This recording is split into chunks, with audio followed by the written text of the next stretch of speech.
Good evening. Good evening, everyone. There's my volume. There's my volume. I'm gonna wait a few minutes tonight. I was pretty excited about tonight because I love the question and answer. I love the ask me anything. I usually wait a few minutes for people to jump on, and we had about 10 people that registered tonight. And so I wanted to, I don't know, people are messaging me. So we're going to wait a few minutes. For those of you that don't know me, my name is Cheryl Hazer. I'm a cleaning business coach. I'm also an active maid service owner up here in Boston, Massachusetts.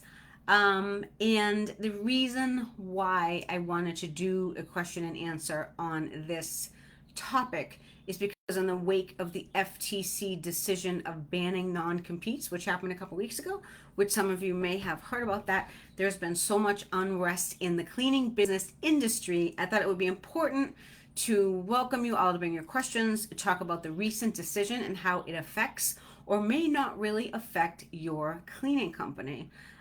So I'm going to wait a few minutes for people to get on. Hi, I see 3 people. If you're here for the first time or you've been here for a while, just say hi. Let me know you're on so I see you.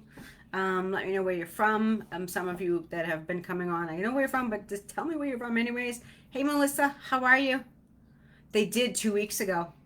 2 weeks ago. Nothing on non-solicitations yet, but they banned non-competes. FTC, of course, Chamber of Commerce and a couple of people, a couple of groups, employee groups, are trying to, they're suing actually the FTC. Yep. Hi, Amanda. Yep. Hi, Amber. They're suing the FTC. Chamber of Commerce is suing the FTC because they don't want to let it go through. So non-solicitation, it's better if you tell your clients that, if, put in your service agreement or something, tell your clients that you don't allow them to solicit your employees. You can still do that, but right now FTC is trying to ban non-competes. They think it's good for the overall work environment. They want people to be able to go out and get their own work and, stuff like that, but it doesn't really help us at all. So that's why I kind of wanted to talk about it tonight. So yeah, a couple of announcements before we get into the questions. I have a ZenMaid announcement. I'll be working with ZenMaid they asked me to create some content on their channels, in their videos, interviews, newsletters, so you're going to be seeing more of that. And then in the future, this is exciting, I'm going to be interviewing Amar Ghost, the founder of ZenMaid, in this channel. I don't have a date yet, but that's going to be happening. And he's going to tell his story on why he founded ZenMaid, how his mission is to help other cleaning business owners scale their businesses with his purely dedicated software for owners. So if you're a ZenMaid member, look out for that. He contacted me because he saw that I was helping a lot of cleaning business owners, and that was a cool compliment. He's like, I like what you're putting out there. I want to be interviewed on your channel. So that's going to be happening. That's the first announcement. Second announcement is, if you don't already know, I have a YouTube page where I take all the trainings and I upload them along with some shorts. So if you feel like binge watching some training and you just want to go to a YouTube page, you can do that as well. Plus there's other stuff that's going to be going on there as well, like shorts and testimonials and stuff like that. So those are the 2 announcements. So in the wake of the FTC decision of non-competes, I thought it would be a good idea to kind of open this up tonight live for questions on that topic. But also 2 questions on how you prevent your staff that you've trained and everything in your business. How do you prevent your staff from actually leaving you, going and starting their own cleaning company, and now competing against you? It's scary, right? It's frustrating, but it's inevitably going to happen to some degree to all of you. It's happened to me. It's going to happen to you at some point. It's going to hurt. It's going to sting. It's not going to feel good. It's going to feel personal, and you're going to be mad, but there may or may not be anything you can do if they decide to go start. There are things that you can do to be better than them, but most people aren't going to launch. Very few people are going to launch a large cleaning business. Very few beside you and actually beat you. Is it a free country? Technically, yes. But is there a way that you can prevent them from leaving you? So that's what we're going to talk about tonight. So first off, has this ever happened to anyone that's had employees that have left and started their own cleaning company? I'm just going to open it up for that question first. And then if you have more questions, open it up for more questions. So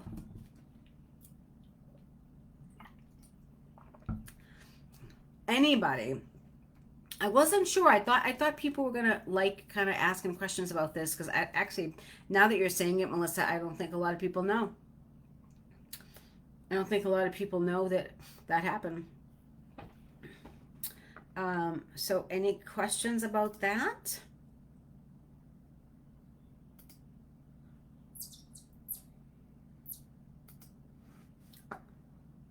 Any questions about that or anything else related to the topic of, how you can prevent them? Amber, do I mentor new cleaners and show them the ropes? I do mentor. You do mentor new cleaners and show them the ropes, but they do find it's hard to get clients. Yep.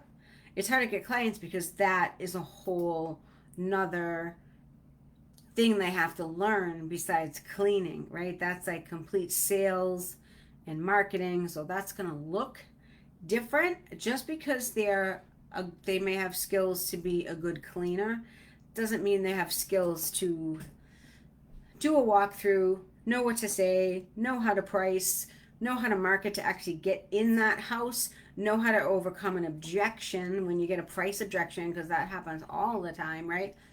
We get price objections all the time. They're maybe not know how to write a quote up, know the etiquette of getting it back to them, things like that. Hi, Sarah. Pia is Sarah. So yeah, they do find it's hard to get clients. So it has happened to you, Amber, then. It has happened to you. Melissa, personally, I don't think many people want to take on how much it is to own your own company, how much work it is. They grossly underestimate how much work it is. They have no idea. I even asked my team, and none of them have the desire. Mine don't either. The girls that are with me now, mine don't either. I had one that left us about 3 months ago, and she was sort of an entrepreneur. Like, she did, things like sell, what is the stuff? It's not, I forget what it's called, but it's stuff it's a healing power of like marijuana. Is it THC? Hey, maybe the cream or something, whatever that, that it for the pain and stuff. So she was kind of selling that with a network marketing company. And then she ended up like leaving, blocking me on Facebook, going inside her own clients. But here's the thing, the girl, she's a good cleaner, right?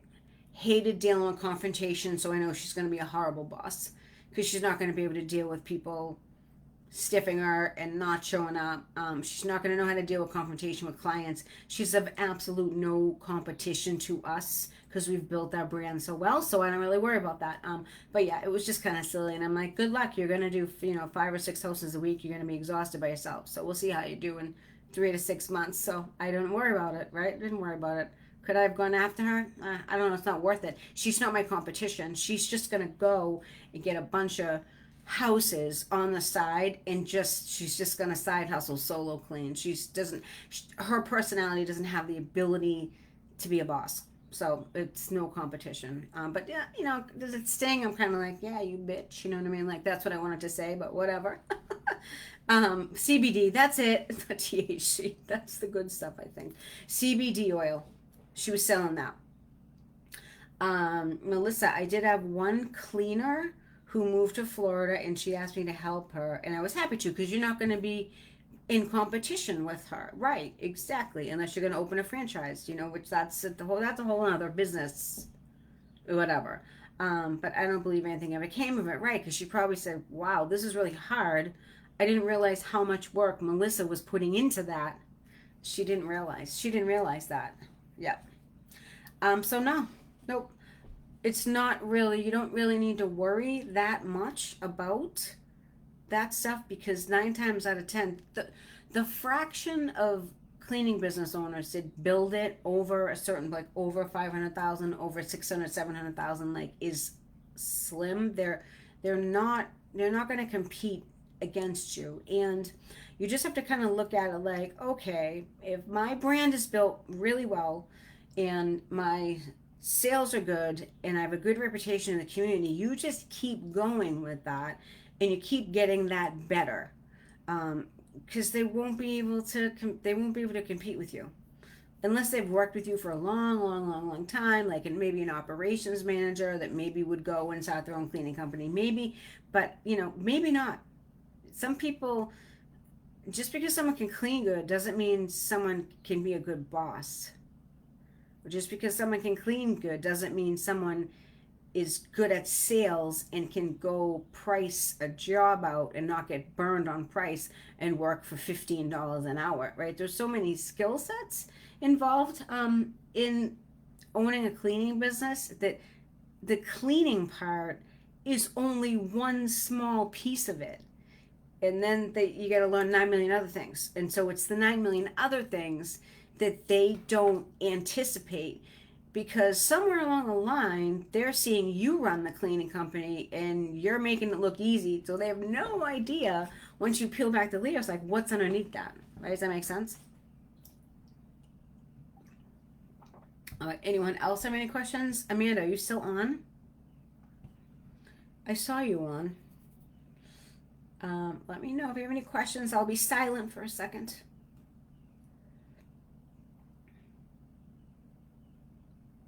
I'll be silent. I've been talking all day. Hi,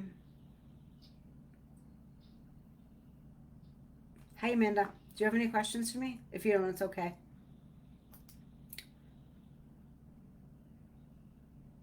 How was your week? I think you've been interviewing. Amanda's been interviewing. Amanda is part of the Drop Them Off program. She's been interviewing. Yeah. We'll see what happens tomorrow night on the call. I get to hear all about it. Off topic. Melissa, how long did it take you to scale the way you are right now? About 3 years. Yeah, I mean, we're continually growing, so it's only Wednesday, I know. We're continually growing. We grow about, so in the beginning, you grow quick. You can double very quickly, because it's let's say you're at 25,000, and then you can double very easily to 50,000, and then you can double fairly easy to 100,000. Then trying to double from 100,000 to 200,000 is going to take you a longer period of time. Hi, Katrina. It's going to take you a longer period of time. So the longer you go, the longer it takes you. You stop doubling, right? But yeah, we got to $300,000 in revenue after a couple of years, like 2 years. And then we had a massive growth spurt right after COVID, because all the cleaning companies had shut down. So we just, we stayed open. We were one of the only companies in my area that stayed open. So we were able to just go in and just like completely take over the brand. So we had a massive influx then. And then we've been growing about 20%, 20 to 30% maybe each year. But the more you make, the more it grows, right? I double in about 6 months. We're doing about 15K per month now. Yep. Hoping to get to 20 to 30K by the end of the year. That's doable if you have the right staff. 20,000 is definitely doable. 30,000 is doubling, right? From 15K to 30. So that means you gotta double the staff too, right? Unless you're maxed out, I'm not really sure. But that's totally doable. I forget, Melissa, you're doing all contractors, right? Or maybe you were a mix. Were you a mix of W-2 and contractors? I think you were a mix. Katrina, how are you? I briefly saw your message. Don't worry about it. I had 2 people no-show on me yesterday. It's part of the business. Look at, I'm not even phased. Look at that. Wow. Not even phased. Keep going. Tomorrow's a new day. I know you want to cover the schedule. It sucks, but that's sometimes happens. Any questions on this topic or anything else? Contractors considering W-2s. All right, so you're all contractors. Yeah. Yeah, Once you start to grow, if you want to pull in 30,000 a month, you'll have to switch to W-2s. Otherwise, you can get caught, and then the fines are crazy. You don't want to get fined. That's the problem. The more money you make, the more chance you have of being audited. And if they audit you and they find out, oh, this girl has all contractors, let's dig into that a little bit more. You know what I mean? So you got to be careful. We already talked about that. That's good. I'm glad they're good. Um, that's all good. Next year, W-2. Yeah. How many do you have, Melissa, right now? 3 or 4, I think. I feel like right around there. And I don't think you're cleaning anymore, which is a great thing. I don't remember. Who else has questions? Oh, 6. Okay. So you have some part-time people then. Yeah. Prevent how to prevent your staff from quitting on you and starting their own cleaning company and being like, sorry, I'm gonna start my own cleaning company in the same town and think I'm gonna take all your business. And you don't have any questions about that.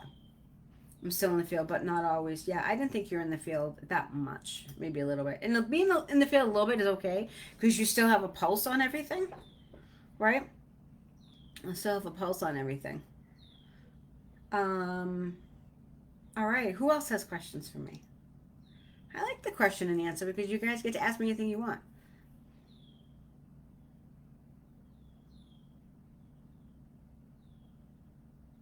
So nobody has any questions for me? What?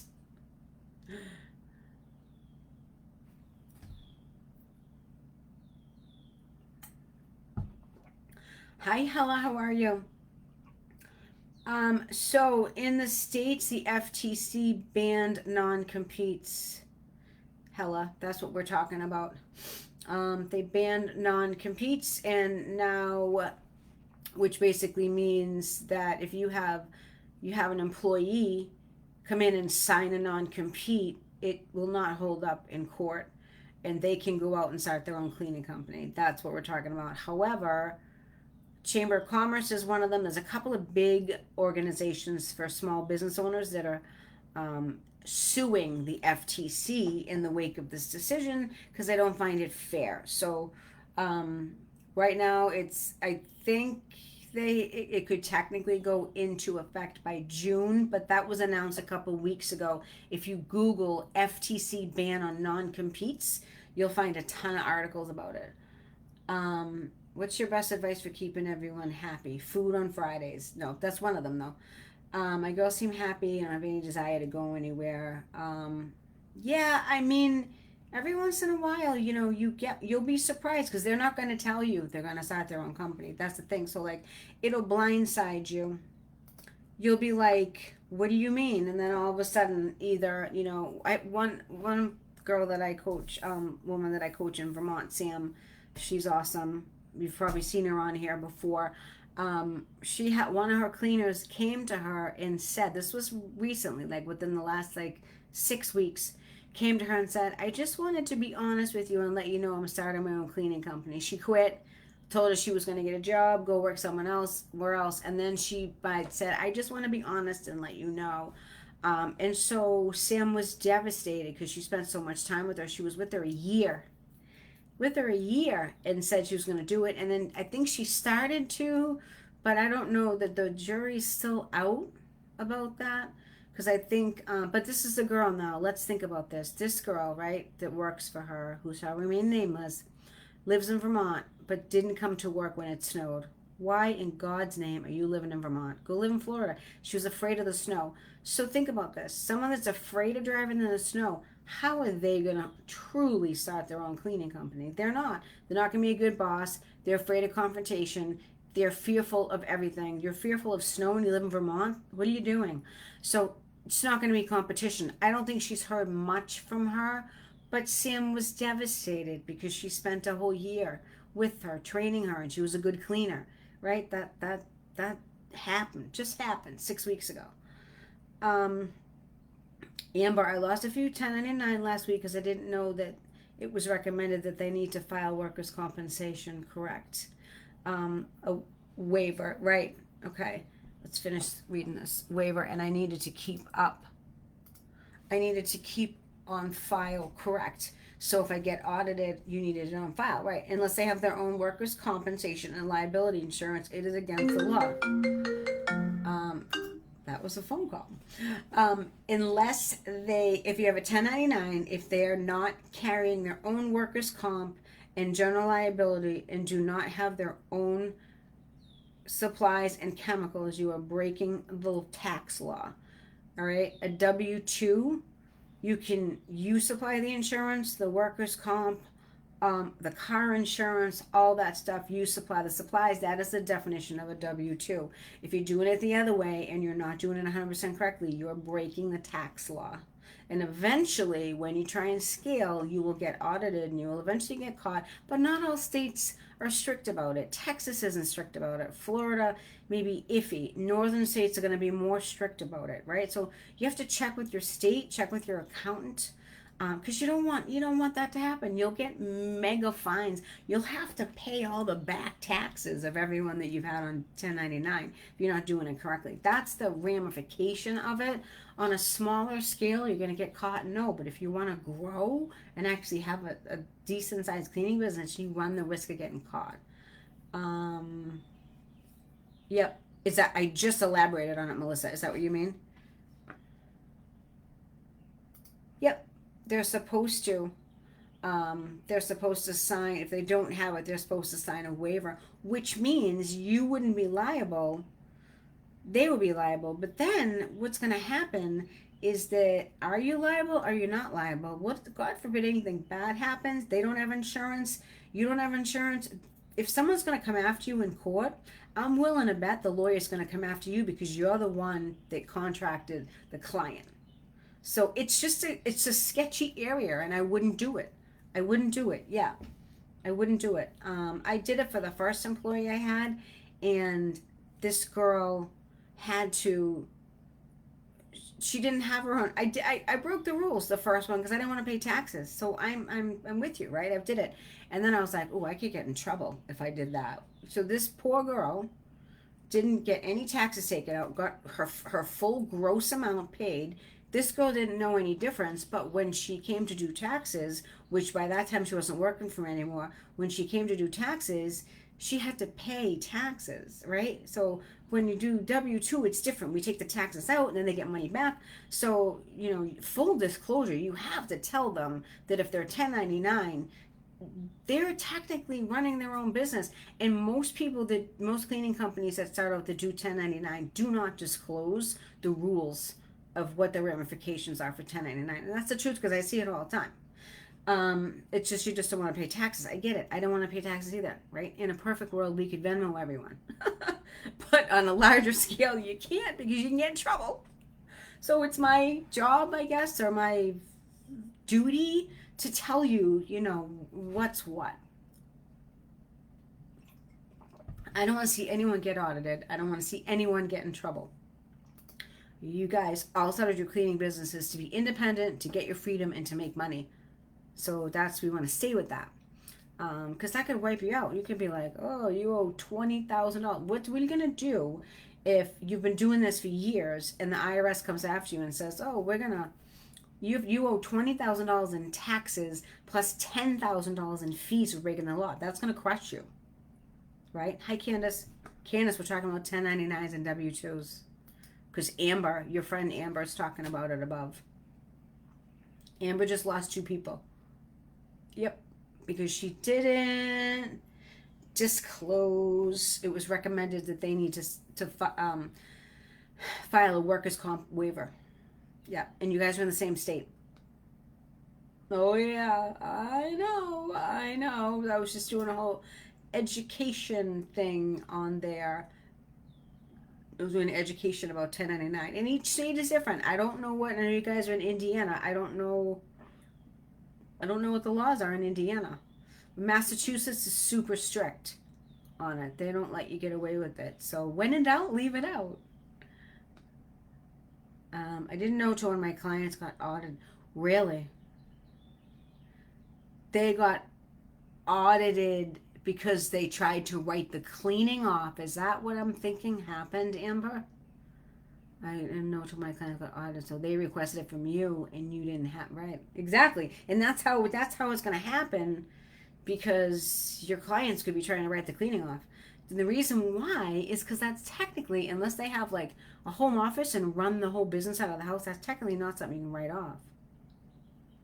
Is it? It's relaxing, so you may be okay. However, Amber's in the same state, so she just found out something. I didn't know till one of my clients got audited and they requested it. So yeah, and your people that you hire, they don't understand really the difference sometimes between 1099 and W2. They don't get it. Amber, did you residential or commercial? Hi, Marion. Yeah, like I said, each state is different. Marion's in Indiana too. Um, let's see, because I'm curious. I think Amber does residential. I think. Yep. Yeah, it's one of those gray areas. It's one of those gray areas.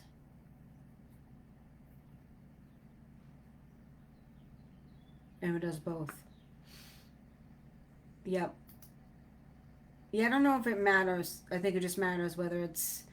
So then now, Amber, are you saying so your two 1099 people didn't have the insurance and they quit? They requested my MCO, they requested your waiver. Which state? I had mine but didn't know my 1099s needed a file. Yep.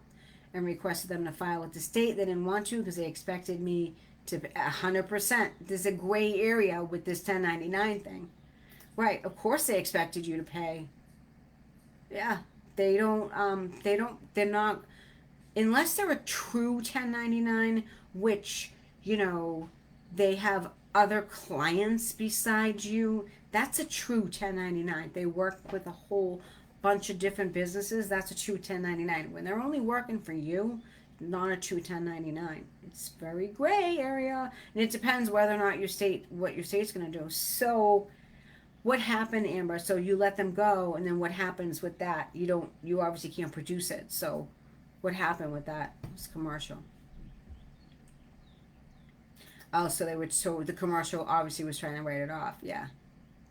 Yeah, you definitely have to have that stuff in place with commercial because commercial will write off all of the cleaning.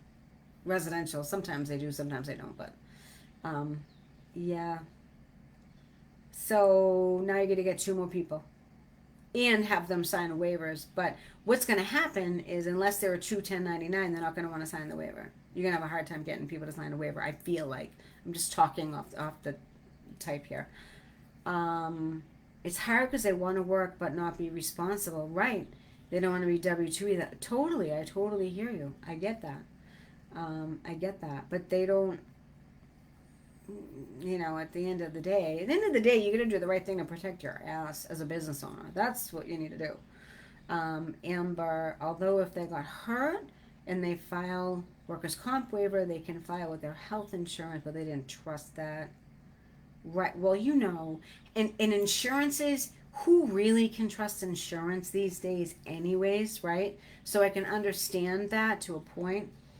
But they also don't want to go out and find the work themselves. Right. So they're not true 1099 employees because a 1099 employee is going to go out and get their own work and work for you, do your jobs and other people's jobs. I've had people that have been 1099 with themselves, but they've been W-2 with me. So I can tell you that they had their own jobs, so they had their own insurance, but they needed to claim something on the books, so they came and worked W-2 for me. So I know that they get their jobs from different pools, and they have their few solo people and do a couple buildings themselves. At the time, I didn't mind that. Now all I hire is strictly W-2s because I want 100% of their attention. I don't want them going to work for one of their other jobs because they make more money on it, right? Which is what happens too, unfortunately, with 1099. Candace's success story. We're spotlighting you, Candace. That was Sarah's idea, not mine. No, but it's a good idea though. Um, they also don't want to go to work. No, I totally get it. I get it. Right? In a perfect world, we'd all have 1099 employees. We'd all have 1099 employees so we could make all the money. I get that. Or we would all be robots and be able to clean 20 houses a day and keep all the money. But that's not the case. We need them all. We need the employees to do the work for us so we don't have to. And so there's gray area with that and stuff like that. No, so Sarah asked me the other day, she's like, hey, wouldn't it be a cool idea if we posted the testimonial videos in the page, and then Sarah just decided to post it in the training. Sorry, Candace. All right, I got time for a couple more questions. Anyone have any questions?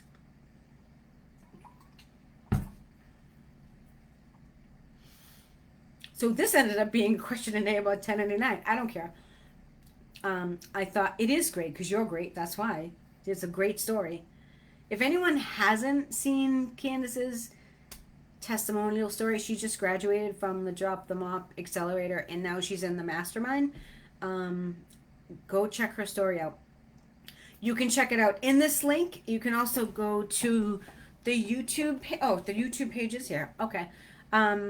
If you haven't gone to the YouTube page, it's a good way to binge a lot of content. We're trying to get more stuff up there, more video shorts, things like that, more stories. So if you haven't checked it out, check it out and subscribe. Melissa, do you have knowledge of New Hampshire laws regarding this as well? No, but I could probably find it in 2 seconds if I Googled it. I know, we work on the border. So we do Salem, New Hampshire. The farthest we go is Salem, Atkinson, and Plastow. That's as far as we go. But I'm W-2, so I don't have any issues with it. Just Google it. Or ask your accountant. Your accountant's going to know, Melissa. Marion, do you recommend making your own room spray? Some people do this. I put a dab of Mr. Clean floor cleaner lemon scent because it's a strong scent and I find that people like that. Yeah. Sensitive to harsh products now. Yeah, Fabuloso is a harsh product. Don't use that. Mr. Clean lemon scent I find to be nice. Or you know what some people do too, I've heard, is I haven't done it. They use essential oils. They take essential oils. I don't know if you can dilute that in with water. I haven't done essential oils. They do smell good. But some people will do that. But I find that people either like the lemon spray or the bleach spray. So we do a watered down bleach in the bathroom. So when someone walks in their bathroom, it doesn't smell like a pool. It doesn't smell super bleachy. It just smells like more of like that fresh, like maybe you spray bleach in the toilet for like 2 seconds, like just fresh like that. That we do, and we do the Mr. Clean lemon scent. But also the Mr. Clean has a green one. I want to say it's like a spring scent. That's pretty good too. Lemon spearmint room spray. That's so nice. Okay, yeah, you're near Trader Joe's, I think, up in Nashua. If it's still there, if it's on the Tingsboro line. But yeah, that's what we do. Any more questions before I let you go? My husband made dinner. Isn't that nice? So nice. Yep. Yeah, people, the smell, Marion, is half the battle. I swear to you. Like, I've had people, when we switched during COVID, we switched to non-scented sprays. We upgraded to a commercial grade clean for all the products. They were non-scented. People were like, my house doesn't smell clean.